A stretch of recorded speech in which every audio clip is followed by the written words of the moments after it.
آج میں بات کروں گا باب العلم والقضاء. حضرت علی مرتضی رضی اللہ تعالیٰ عنہ کے ایک بڑا عجیب و غریب انہوں نے ایک فیصلہ فرمایا اور انتہائی عادلانہ اور فقیہانہ فیصلہ.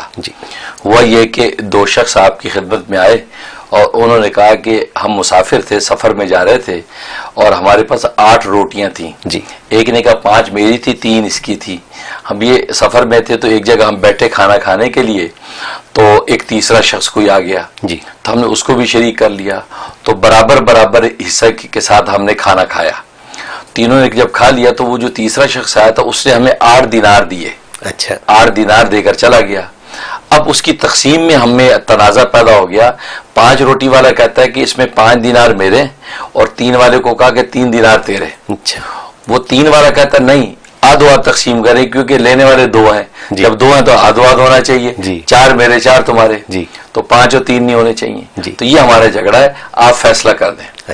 حضرت علی رضی اللہ تعالیٰ نے جیسے سنا تو 3 روٹیوں والے سے کہا کہ تم اس فیصلے پہ راضی ہو جاؤ, اس میں تھوڑا فائدہ ہے کیونکہ تیرے لیے یہ ایثار کا فیصلہ ہے.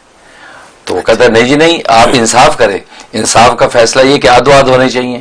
تو فرمایا کہ دیکھو بہتر یہی ہے کہ تم اس 3 پہ راضی ہو جاؤ, تو ورنہ میں انصاف کا فیصلہ کرتا ہوں. کہ نہیں جی نہیں, آپ انصاف کا فیصلہ کریں.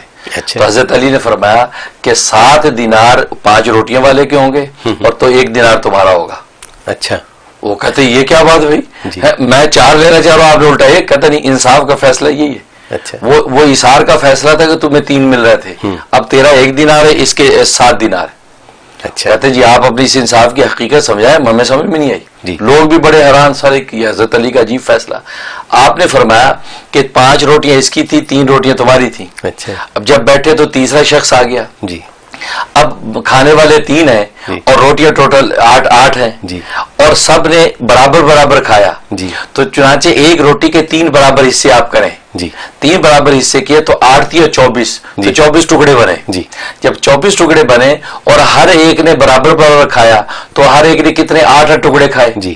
8 ٹکڑے کھائے. تو جس کی 3 روٹیاں ہیں اس کی 3 روٹیوں کے 9 ٹکڑے بنے. 9 میں سے 8 تو خود کھا گیا, وہ 1 ٹکڑا اس کا مہمان نے کھایا. ٹھیک ہے. اور جس کی 5 روٹیاں تھی اس کے 15 ٹکڑے بنے. اس میں سے 8 اس نے خود کھائے, 7 ٹکڑے اس کے مہمان نے کھائے. تو لہٰذا اس کے 60 ٹکڑوں کے بدلے میں اس کو 7 دینار ملنے چاہیے, اور تجھے 1 ٹکڑے کے بدلے میں 1 دینار ملنا چاہیے. واہ سبحان اللہ. لوگ یا اشش کا روٹے سبحان اللہ, حضرت علی کا فیصلہ. تو ایسی نبی نے نہیں کہہ دیا علم کا دروازہ کہ جناب ایسا فقیہانہ.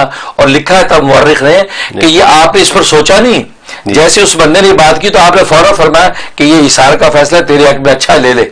یعنی مطلب یہ ہے کہ فوراً دماغ نے کام کر لیا کہ اصل انصاف کہاں پہنچ رہا ہے. یہ حضرت علی کا کمال تھا. تو یہ ایسے ہمارے بڑے ہیں کہ جن کے ایسے عادلانہ فیصلے, ایسا فقیہانہ ان کا دماغ. تو ظاہر یہ انہی کے جو ان کی خلافت ولایت کی ان سے چلی آ رہی ہے, انہی کا فیض اب پورے عالم میں پھیل رہا ہے.